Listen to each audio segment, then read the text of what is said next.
దేవుని నామకు స్తోత్రం కలుగును గాక.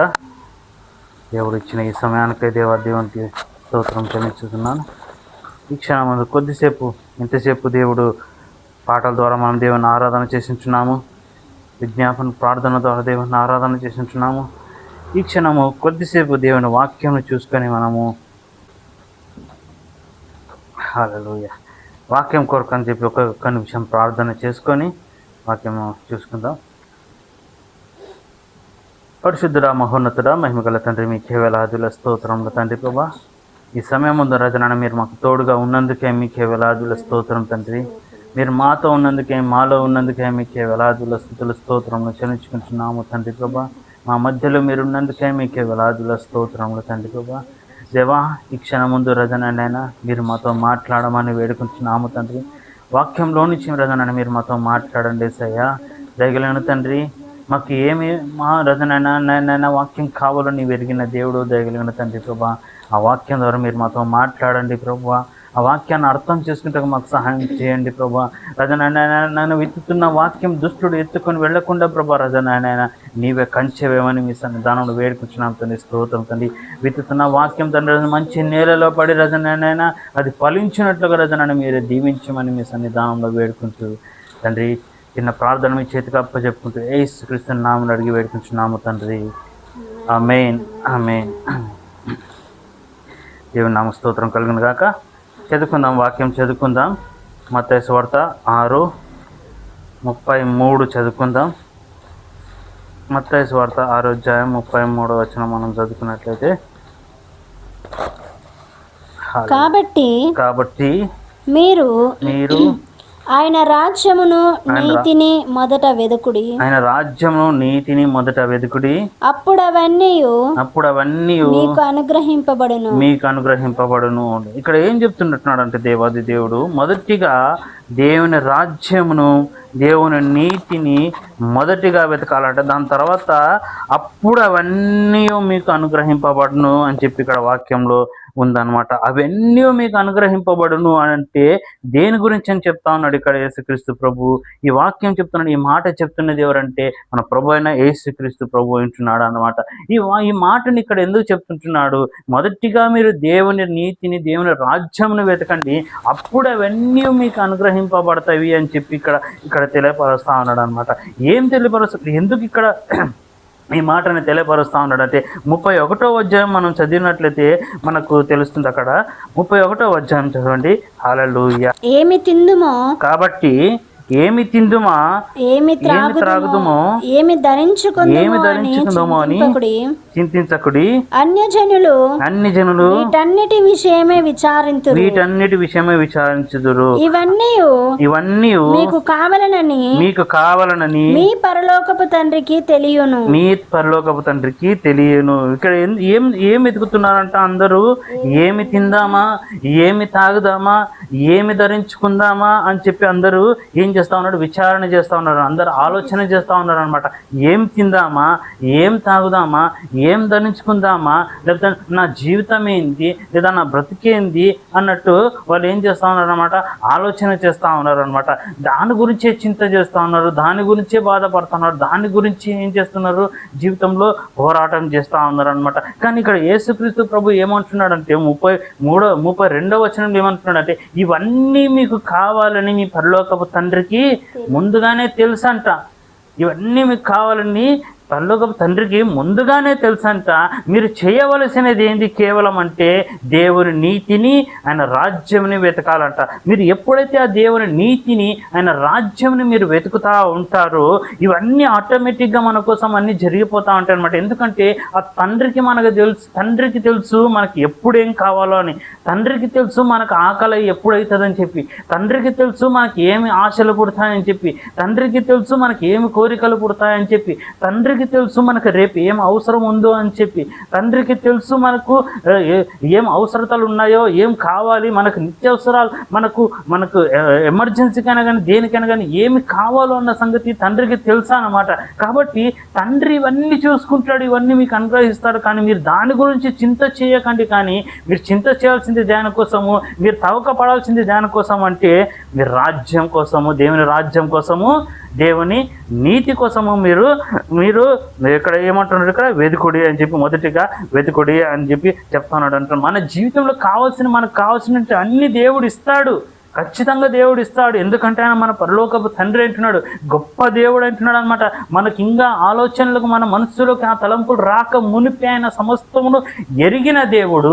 ఆ ఎరిగిన దేవుడు ఏం చేస్తాడంటే మన కోసం సమస్తముని సమకూర్చి ఉంచుతాడనమాట. ఆ విశ్వాసం మనకు ఉండాలి. సమస్తము మన కోసం ఆయన సమకూర్చి పెడతాడన్న విశ్వాసం మనకు ఉండాలి. మనకు కావాల్సిన అవసరతలన్నీ మనకు అందుతున్నాయంటే ఎలా అందుతున్నాయి? మనం చింత చేసినందుకు అందుతున్నాయా? మనం బాధపడినందుకు అందుతున్నాయా? లేదా మనము ముందు జాగ్రత్తగా అవన్నీ తీసి పెట్టుకొని చేసుకుంటున్నందుకు మనకు అందుతున్నాయా? ఏమి కాదు. ఎందుకంటే అవన్నీ ఎందుకు అందుతున్నాయంటే అది తండ్రి సిద్ధపరిచి ఉంచుంటున్నాడు కాబట్టి మనకి. హల్లెలూయా. తండ్రి ముందుగానే సిద్ధపరిచి ఉంచుంటున్నాడు. మనకు కలిగే అవసరతలకు అన్నిటికి పరిష్కారం అనేది తండ్రి అనే దేవుడు సిద్ధపరిచి ఉన్నాడు. కాబట్టి అవి మనకేమవుతుండే సకాలంలో సమయానికి అన్ని కూడా మనకు అందే విధంగా ఉంటున్నాయి అన్నమాట. కాబట్టి దేవుడు ఏమంటున్నాడు అంటే ఇక్కడ మీరు దాని గురించి చింత చేయకండి, కానీ మీరు దేని గురించి చింత చేయమంటున్నాడు? పరలోక రాజ్యం గురించి, మరి ఆయన నీతి గురించి చింత చేయమని చెప్పి దేవాది దేవుడు ఇక్కడ తెల్లపరుస్తున్నాడు. అట్లయితే ఇక్కడ దేవుని రాజ్యం అంటే ఏంది? దేవుని రాజ్యం అంటే ఏమిటి అంటే రోమియోలకు రాసిన పత్రిక 14వ అధ్యాయం 17వ వచనంలో మనం చూసినట్లయితే దేవుని రాజ్యం అనేది ఏంటో అక్కడ రాసింది అనమాట. రోమియోలకు 14:17వ వచనంలో మనం చూసినట్లయితే అందరు దేనికోసమో చింత చేస్తూ ఉన్నారు, దేనికోసం ఎదుగుతూ ఉన్నారు. ఏమి తిందామా, ఏమి ధరించుకుందామా, ఏమి తాగుదామా అని వీటి కొరకే చింత చేస్తూ ఉన్నారు. కానీ దేవుడు ఏం చెప్తున్నాడు? పరలోక రాజ్యం కోసం మీరు తహుకపడు అని చెప్తా ఉన్నాడు అనమాట. చదువుదాం 14:17.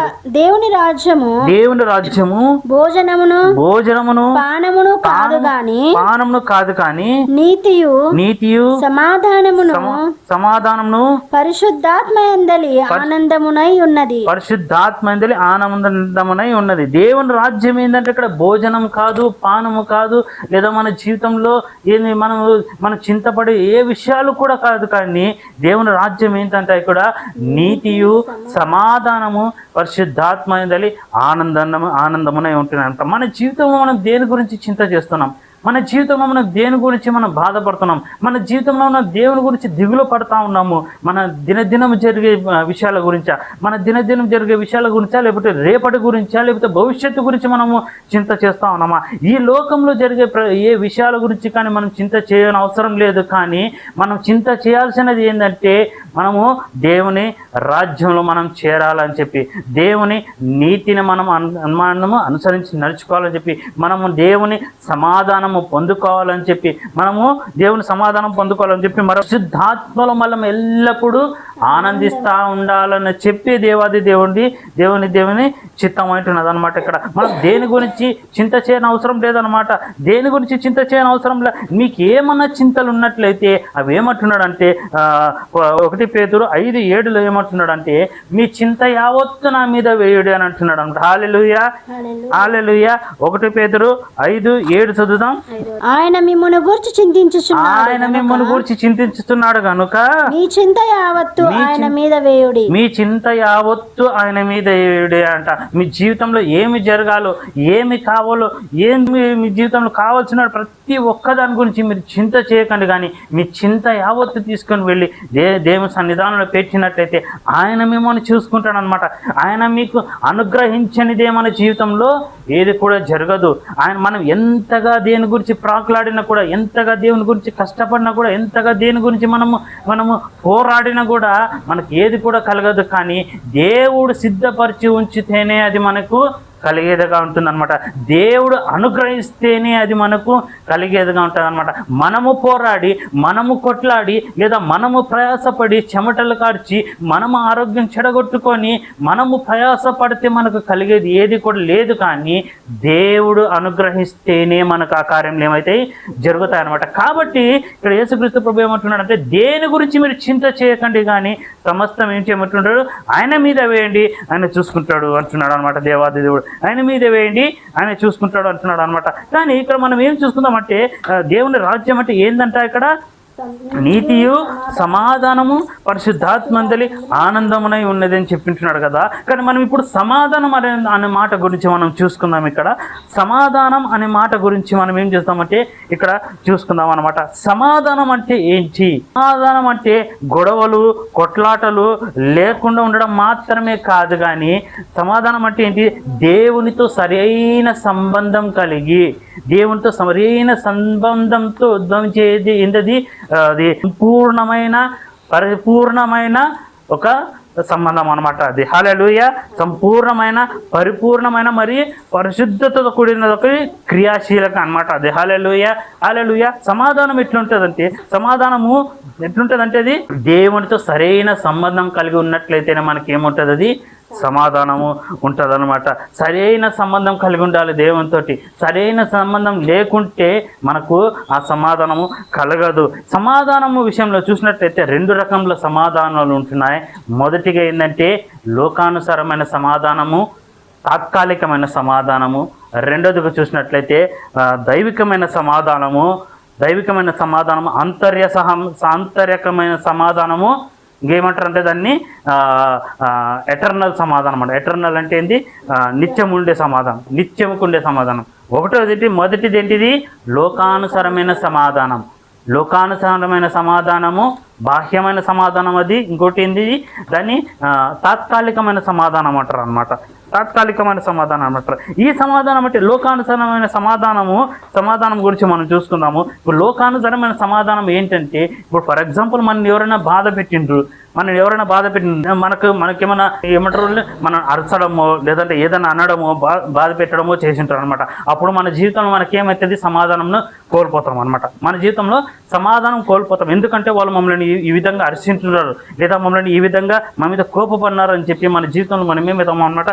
సమాధానము కోల్పోతాం అనమాట. మనకు తిరిగి ఆ సమాధానం ఎప్పుడు వస్తుందంటే మనం తిరిగి మనని అన్న వాళ్ళని తిరిగి మనం ఏదో ఒకటి అనేంత వరకు, తిరిగి వాళ్ళని ఏదో ఒకటి అని లేదా వాళ్ళ నోరు మూసేలా మాట్లాడేంత వరకు మనకేం కాదు, అది సమాధానం కలగదు అనమాట.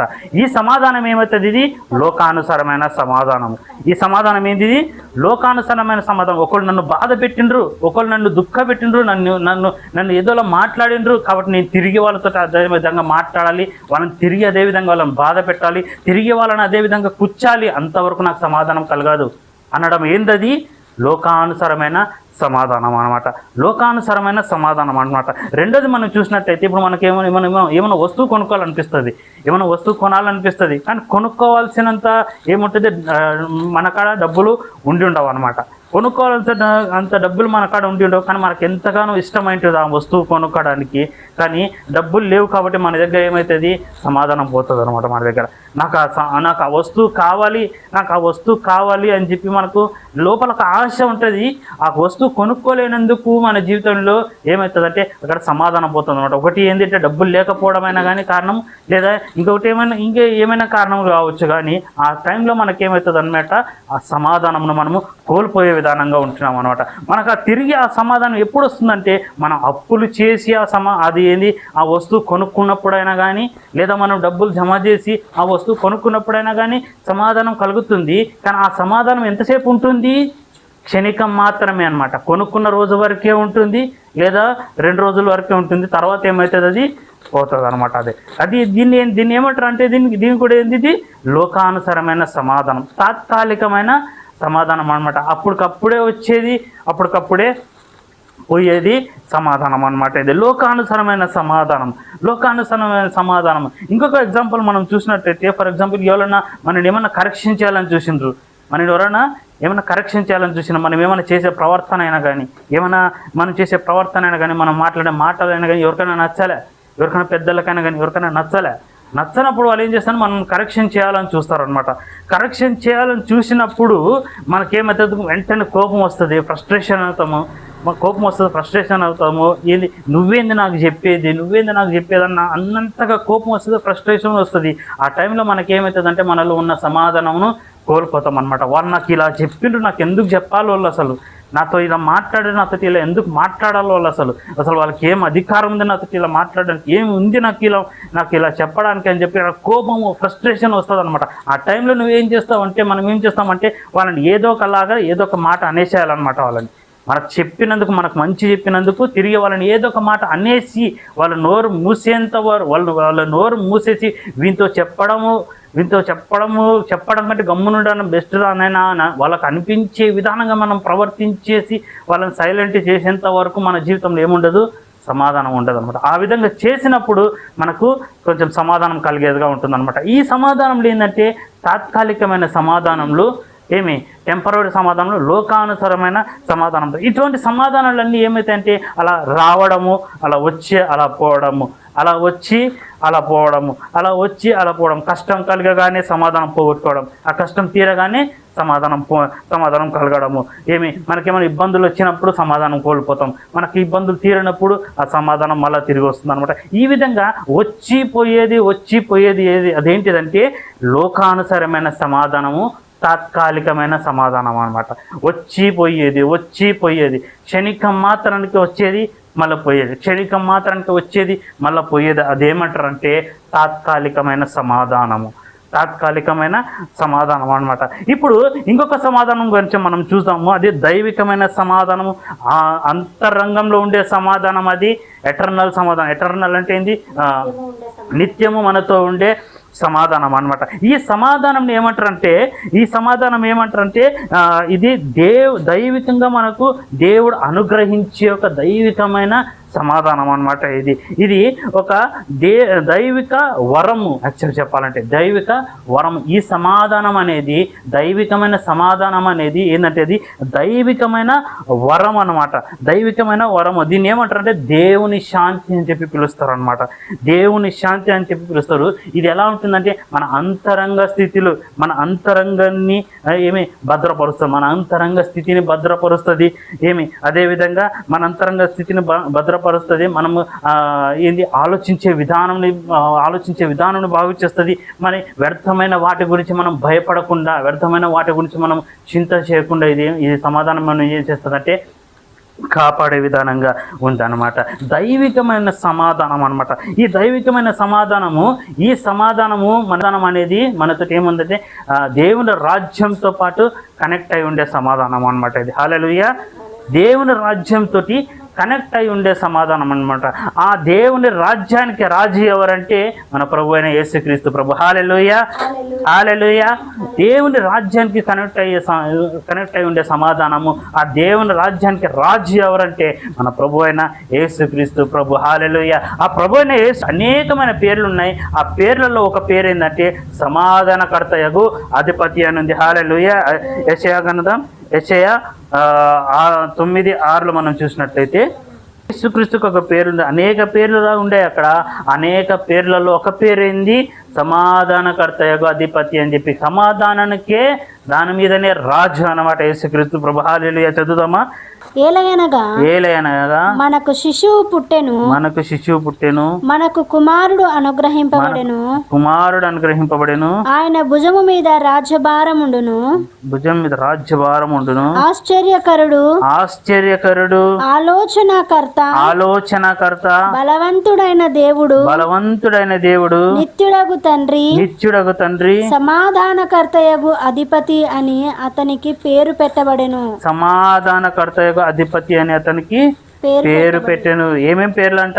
ఆశ్చర్యకరుడు, ఆలోచనకర్త, బలవంతుడగు తండ్రి, నిత్యుడగు తండ్రి, సమాధానకర్తయగు అధిపతి అంటారు. యేసుక్రీస్తు ప్రభు ఎవరంటే ఇక్కడ సమాధానంపై అధిపతి అనమాట. సమాధానము ఆ రాజు, ఆ దేవుని రాజు యేసుక్రీస్తు ప్రభు ఆ సమాధానం పైనే ఉండేది రాజు అనమాట. ఆ రాజు యొక్క పరిపాలనలో మనకు ఎలా ఉంటుందంటే అదే వచనంలో 7వ వచనంలో మనం చదివినట్లయితే ఇంగ్లీష్లో ఎట్లుందంటే ఎండ్లెస్ పీస్ అని చెప్పింది అనమాట. 7వ వచనంలో మనం చూసినట్లయితే 7వ వచనంలో ఏముంది? ఇది మొదలుకొని మితి లేకుండా దానికి వృద్ధియు క్షేమమును కలుగునట్లు సర్వకాలము దావీదు సింహాసనమును రాజ్యమును నియమించును. న్యాయము వలనను నీతి వలనను రాజ్యమును స్థిరపరచుటకు అతడు సింహాసనాసీనుడై రాజ్య పరిపాలన చేయును. సైన్యములకు అధిపతియగు యెహోవా ఆసక్తి కలిగి దీనిని నెరవేర్చును. హల్లెలూయా. ఇక్కడ ఏముందంటే ఇంగ్లీష్లో ఏం రాసిందంటే, ఇంగ్లీష్లో ఒక మంచి మాట రాసిందంటే ఏంటంటే ఎండ్లెస్ పీస్ అంట. ఎండ్లెస్ పీస్ అంటే ఆ సమాధానానికి ఏంటంట, దానికి మితి లేదనమాట. ఎండ్కి ఎండ్లెస్ పీస్ అని చెప్పి ఉందన్నమాట. ఆయన ఆ పీస్ ఎట్లుంటుంది, కంటిన్యూగా ఉంటుంది అనమాట, మనతోనే కంటిన్యూగా ఆయన పీస్ మనతోనే ఉండేది. ఆ పీస్ ఎట్లుంటుంది అంటే, ఆ సమాధానం ఎట్లుంటుంది అంటే వచ్చేది పోయేదిగా ఉండదు. కానీ ఆ సమాధానం ఎట్లుంటుందంట, ఎల్లప్పుడూ మనలోనే ఉంటుందంట. అది ఎల్లప్పుడూ మనలోనే ఉంటుంది, ఎల్లప్పుడూ మనతోనే ఉంటుంది, మనతోనే ఉండే సమాధానం అనమాట. దేవుని రాజ్యం అంటే ఏంది? దేవుని రాజ్యం అంటే ఏంది? నీతియు సమాధానము పరిశుద్ధాత్మ ఎందలి ఆనందమునై ఉందని చెప్పి ఇక్కడ వాక్యంలో తెలియపరుస్తాను. ఆ సమాధానం మనతో ఎల్లప్పుడూ ఎలా ఉంటుందన్నమాట, మనతోనే ఉంటుంది, మనలోనే ఉంటుంది. ఆ సమాధానం ఏంటంటే దైవికమైన సమాధానం అయి ఉంటుంది అనమాట. దైవికమైన సమాధానం అయి ఉంటుంది. ఆ సమాధానం ఏం చేస్తుందంటే మన అంతరంగ స్థితిని ఏం చేస్తుందంటే భద్రపరుస్తుంది అనమాట. అంతరంగ స్థితిని భద్రపరుస్తుంది అనమాట. వ్యర్థమైన వాటి గురించి భయపడకుండా, వ్యర్థమైన వాటి గురించి మనం చింత చేయకుండా, వ్యర్థమైన వాటి గురించి మనం దిగులు చేయకుండా మన అంతరంగ స్థితిని భద్రపరిచి ఇది మనం బలపరిచే విధానంగా ఉంటుంది అనమాట. అందుకే యోహాను సువార్త 14:27 వచనంలో చూసినట్టయితే నా సమాధానం నేను మీకు ఇస్తాను అని చెప్తుంటున్నాడు అనమాట ఇక్కడ. హల్లెలూయా. యోహాను 14:27 చదివినట్లయితే నా సమాధానం మీకు ఇస్తాను, ఈ లోకం ఇచ్చినట్లుగా కాదు అంటున్నాడు అనమాట. హల్లెలూయా. నా సమాధానం మీకు ఇస్తాను, ఈ లోకం ఇచ్చినట్లుగా కాదు. ఈ లోకం ఎలా ఇస్తుంది సమాధానము? తాత్కాలికమైన సమాధానం అనమాట. అలా వచ్చి అలా పోయేది, అలా వచ్చి అలా పోయేదిగా సమాధానంగా ఉంటుంది. కానీ దేవుడిచ్చే సమాధానం ఎలా ఉంటుందంటే అది శాశ్వతమైన సమాధానం అనమాట. హల్లెలూయా. ఆ సమాధానం ఎక్కడ ఉంటుంది? మనలోనే ఉంటుంది, మనతోనే ఉంటుంది, ఎల్లప్పుడూ మన హృదయంలోనే ఉండే సమాధానంగా ఉంటుంది అనమాట. హల్లెలూయా. హల్లెలూయా. అదే ఈ సమాధానం మనము ఏం చేయాలంటే ఇటువంటి సమాధానం మనం దేవుని దగ్గర నుంచి మనము పొందుకునేది ఉంటుంది అనమాట. ఈ సమాధానం మనల్ని ఏం చేస్తుందంటే ఎటువంటి పరిస్థితులు ఉన్నా కూడా మనకి మేలు జరిగినా కానీ, కీడు జరిగినా కానీ, రోగం వచ్చినా కానీ, భయం వచ్చినా కానీ, బాధలు వచ్చినా కానీ, మంచి జరిగినా కానీ, చెడు జరిగినా కానీ, నిందలు కలిగినా కానీ, అవమానములు కలిగినా కానీ, ఏమైనా కానీ ఈ సమాధానం మనం ఏం చేస్తుందంటే మనము దేవుని సమాధానంతో ఉండేటట్టుగా చేస్తుంది అనమాట. మనం దిగులు పడనీయదనమాట ఈ సమాధానం. దేవుడిచ్చే ఆ జ్ఞానము, దేవుడు అనుగ్రహించే ఆ జ్ఞానముతో మనం ఏం చేస్తుంది ఈ సమాధానము నడిపిస్తూ ఉందన్నమాట. ఫిలిప్పీలకు 4:7 చదివినట్లయితే అక్కడ ఉంది ఏమంటే, అప్పుడు సమస్త జ్ఞానమునకు మించిన దేవుని సమాధానము యేసుక్రీస్తు వలన మీ హృదయములను మీ తలంపులను ఏలనీయుడి అని చెప్పింది అనమాట. హల్లెలూయా. చదువుదాం అక్కడ ఫిలిప్పీలకు 4:7. అప్పుడు సమస్త జ్ఞానమునకు మించిన దేవుని సమాధానము యేసుక్రీస్తు వలన మీ హృదయములకును మీ తలంపులకును కావలి ఉండును. అప్పుడు యేసుక్రీస్తు ప్రభు అనుగ్రహించి ఈ సమాధానము ఏం చేస్తుందంటే మన హృదయంలోకి, మన తలంపులకి ఎలా ఉంటుందంటే కావిలుగా ఉంటుంది అనమాట. ఫర్ ఎగ్జాంపుల్ ఏమని చెప్పినప్పుడు మనకి ఎవరైనా ఏమైనా నీతులు చెప్పని పోయినరు అనుకో, ఏమైనా మంచి చెప్పని పోయినరు, ఏమైనా పెద్దలైనా కానీ వృద్ధులైనా కానీ ఏమైనా మంచి చెప్పని పోయినరు, లేదా యవనస్తులైనా కానీ ఎవరైనా కానీ ఏమైనా మంచి చెప్పని పోయినప్పుడు మనకు వెంటనే ఏం కలుగుతుంది? కోపం వస్తుంది అనమాట. ఫ్రస్ట్రేట్ అవుతాం, కోపం వస్తాం. నువ్వేంది నాకు చెప్పేది అసలుకి, నువ్వెంత, నీ అనుభవం ఎంత, నా అనుభవం ఎంత అన్నట్టుగా మనం మాట్లాడుతూ ఉంటాం అనమాట. అంత కోపం వస్తుంది, అంత ఫ్రస్ట్రేట్ అవుతూ ఉంటాం అనమాట. కానీ ఆ టైంలో ఈ దేవుడిచ్చే సమాధానం ఏం చేస్తుందంటే, ఈ దేవుడు అనుగ్రహించిన యేసుక్రీస్తు ప్రభు అనుగ్రహించిన ఈ సమాధానం ఏం చేస్తుందంటే మొదటిగా మనము తగ్గించుకునేలా చేస్తుంది. హల్లెలూయా. మొదటి మనము తగ్గించుకునేలా చేస్తుంది. రెండోదిగా ఏం చేస్తుంది? మనలో నుంచి ఉన్న కోపం, ఆ ఫ్రస్ట్రేషన్ ఏం చేస్తుంది? అది తీసేస్తుంది అన్నమాట. కోపము, ఫ్రస్ట్రేషన్ మనకు రాకుండా కాపాడుతుంది. మూడోదిగా ఏం చేస్తుందంటే మనల్ని కంట్రోల్ చేస్తుంది అనమాట ఈ సమాధానము.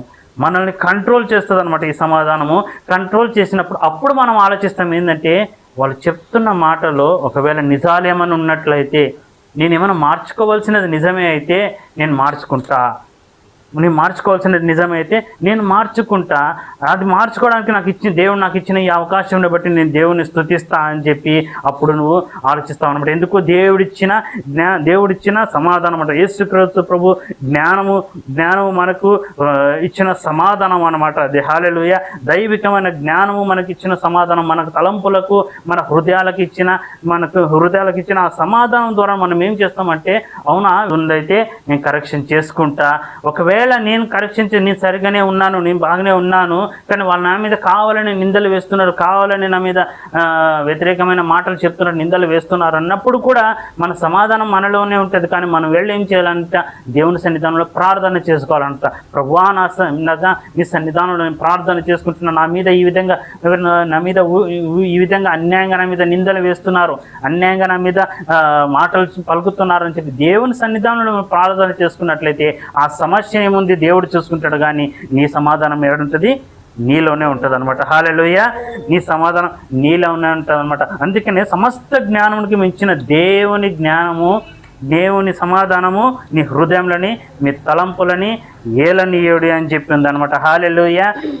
హల్లెలూయా. కాబట్టి మనం ఏం కలిగి ఉండాలంటే ఈ విధంగా దైవికమైన సమాధానం మనము కలిగి ఉండాలన్నది దేవాది దేవుని చిత్తం అనమాట. 2 రకాల సమాధానాలు ఉండే. ఎటువంటి సమాధానాలు అయ్యి? ఒకటి లోకానుసారమైన సమాధానము. లోకానుసారమైన సమాధానం ఏంటిది? అది తాత్కాలికమైన సమాధానం అనమాట. ఇంకొకటి దైవికమైన సమాధానం. ఆ దైవికమైన సమాధానం ఏంటది? అంతరంగం సమాధానము. ఇంకొకటి ఏంటంటే అది శాశ్వతమైన సమాధానంగా ఉంటుందన్నమాట. కాబట్టి మనము దేవాది దేవుని చిత్తం ఏంటంటే, ఇక్కడ దేవాది దేవుని చిత్తం ఏమంటే, రోమియోలకు రాసిన పత్రిక 14:17 ఏం చెప్తుంటున్నాడు అంటే, దేవుని రాజ్యముని మొదటి వెతుకుడే అన్నాడు కదా. దేవుని రాజ్యం అంటే ఏంది? నీతి, సమాధానము, పరిశుద్ధాత్మందలి ఆనందమై ఉంటుంది అనమాట. కాబట్టి దేవుని రాజ్యంలో ఈ సమాధానం అనేది కూడా ఒక పార్ట్ అనమాట. హల్లెలూయా. కాబట్టి మనం ఏం చేయాలంటే దేవుని రాజ్యంని వెతకాలంట. హల్లెలూయా. దేవుని రాజ్యంలో ఇదొక భాగము ఏంటంటే సమాధానం అని చెప్పి. మన జీవితంలో దేని గురించి చింతపడని అవసరం లేదు, మన జీవితంలో దేని గురించి బాధపడని అవసరం లేదు, మన జీవితంలో దేని గురించి మనం దిగులు పడని అవసరం లేదు. కానీ మనకు కావలసిన సమస్తమును దేవునికి ముందుగానే తెలుసు కాబట్టి ఆయన సమస్తమును చేసేవాడుగా ఉంటున్నాడు. మనం ఏం చేయాలంటే దేవుని రాజ్యం మొదటిగా వెతికేవారుగా ఉండాలన్నమాట. దేవుని రాజ్యం అనగా ఏమిటి?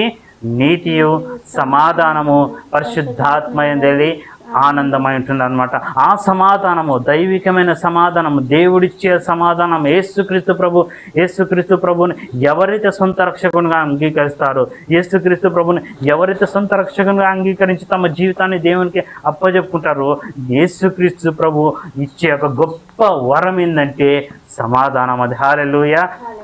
ఈ సమాధానము యేసుక్రీస్తు ప్రభు ఇచ్చే గొప్ప వరం అంటున్నది. ఎటువంటి సమాధానం ఇది? దైవికమైన సమాధానము, శాశ్వతమైన సమాధానం ఇది. హల్లెలూయా. హల్లెలూయా. శాశ్వతమైన సమాధానం అంటున్నది అన్నమాట. కాబట్టి ఈ సమాధానం పొందుకోవాలన్నది మన ప్రభు అయిన యేసుక్రీస్తు ప్రభు యొక్క చిత్తం అంటున్నది. హల్లెలూయా. హల్లెలూయా. నమ్మినట్లయితే మనము కన్ను మూసుకుందాం, ప్రార్థన చేసుకుందాం. ఎంతమందికి ఈ సమాధానం కావాలని కోరుకుంటున్నారు? హల్లెలూయా. హల్లెలూయా. ఈ సమాధానం కావాలి, దైవికమైన సమాధానం కావాలని చెప్పి ఎంతమంది కోరుకుంటున్నారు? దైవికమైన సమాధానం కావాలి. దేవుడు అనుగ్రహించి ఆ సమాధానం మనకు కావాలి. దేవుడు అనుగ్రహించి ఆ దైవికమైన సమాధానం యేసుక్రీస్తు ప్రభు ఒక వరంగా ఇచ్చే ఆ సమాధానం ఎంతమందికి కావాలి ఈ దినం? హల్లెలూయా. హల్లెలూయా. ప్రార్థన చేసుకుందాం. హల్లెలూయా. హల్లెలూయా. కోరుకోండి, ప్రార్థన చేసుకుని కోరుకోండి, మీకు మీరే కోరుకోండి. నాకు కావాలి ప్రభా, ఈ సమాధానం నాకు కావాలి ప్రభా, ఈ దైవికమైన సమాధానం నాకు కావాలి ప్రభా. లోకానుసారమైన సమాధానం నాకు వద్దు, తాత్కాలికమైన సమాధానం నాకు వద్దు, క్షణికం మాత్రం ఉండే సమాధానం నాకు వద్దు, కానీ దైవికమైన సమాధానం కావాలి, నాకు శాశ్వతమైన సమాధానం కావాలి, నాకు అంతరంగ సమాధానం కావాలి అని చెప్పి మీరే కోరుకున్నట్లయితే ఆ దేవాది దేవుడు అనుగ్రహించేవాడుగా ఉంటున్నాడు అనమాట. హల్లెలూయా. హల్లెలూయా. ప్రార్థన చేసుకుందామా? హల్లెలూయా. హల్లెలూయా. హల్లెలూయా. స్తోత్రం తండ్రి. హల్లెలూయా. Thank you Jesus. స్తోత్రం తండ్రి. పరిశుద్ధుడా, మహోన్నతుడా, మహిమగల తండ్రి, ఆశ్చర్యకరుడా, నీకే స్తోత్రం తండ్రి. ప్రభా దయగలిగిన తండ్రి, రజనైనా పరలోకం నుంచి రజనని మీరు మాకు అనుగ్రహించి ఈ సమాధానం గురించి తండ్రి ప్రభా రజనైనా మరి మాతో మాట్లాడిన విధానం వీటి ప్రభ మీకే వేలాది స్తోత్రం తండ్రి ప్రభా.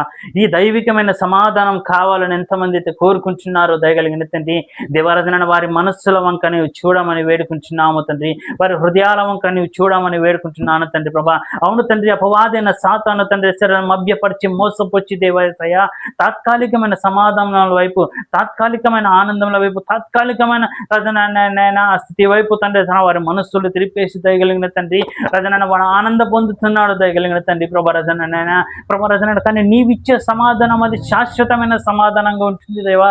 నీవిచ్చే సమాధానం అది అంతరంగ స్థితిని రజనైనా బాగుపరిచే సమాధానంగా ఉంటుంది దయగలిగిన తండ్రి. నీవిచ్చే సమాధానం అది ఎటర్నల్ సమాధానం, దానికి అంతం లేనికుండా ఉండే సమాధానం దయగలిగిన తండ్రి ప్రభా. కాబట్టి అట్టి సమాధానం పొందుకునే కృపను రజనైనా ప్రభా ఇక్కడ ఉన్న ప్రతి ఒక్కరికి మీరు అనుగ్రహించమని మీ సన్నిధానంలో వేడుకుంటున్నాం తండ్రి.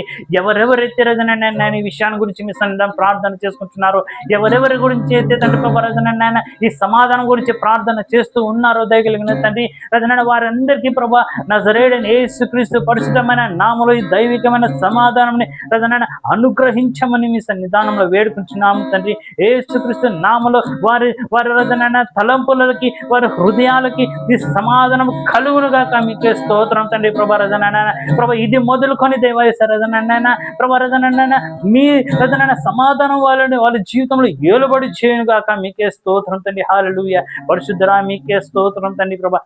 దేవా మీకే స్తోత్రం తండ్రి ప్రభా రజనైనా ప్రభా. ఇంత రజనైనా ఇంత అమూల్యమైన విషయాలు తండ్రి రజనైనా బంగారం లాంటి రజనైనా ఈ వాక్యంలో రజన మీరు మాతో పంచుకున్న విధానాన్ని బట్టి రజనైనా మీకే స్తుతులు స్తోత్రములు చెల్లించుకుంటున్నాను తండ్రి ప్రభా. ప్రభా రజన ఇంతవరకు రజనైనా మా జీవితంలో తాత్కాలికమైన సమాధానం మమ్మల్ని ఏలుబడి చేసిందేమో దయగలిగిన తండ్రి ప్రభా.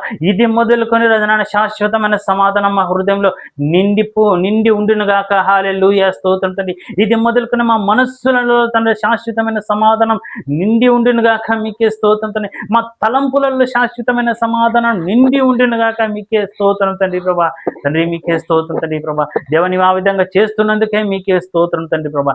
ఇంతవరకు రజనైనా ఈ సన్నిధానం రజనైనా మాతో మాట్లాడినందుకే మీకే స్తోత్రం తండ్రి రజనైనా. ఈ వాక్యం మా హృదయంలో నిలుపుకొని తండ్రి ఆ ప్రకారం మేము నడుచుకునే కృపను మాకు దయచేయమని ఈ సన్నిధానంలో వేడుకుంటూ తండ్రి సమస్తాన్ని మీ చేతికి అప్పచెప్పుకుంటూ అతి పరిశుద్ధుడైన నజరేయుడైన యేసుక్రీస్తు నామమున అడిగి వేడుకుంటున్నాము తండ్రి. ఆమేన్ ఆమేన్ ఆమేన్. అత్యున్నత సింహాసనముపై ఆసీనుడవైన నా దేవా, అత్యంత ప్రేమా స్వరూపివి నీవే, ఆరాధింతును నిన్నే. హల్లెలూయా హల్లెలూయా హల్లెలూయా హల్లెలూయా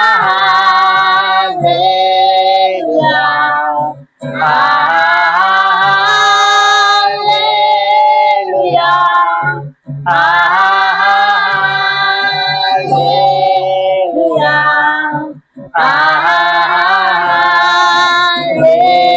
హల్లెలూయా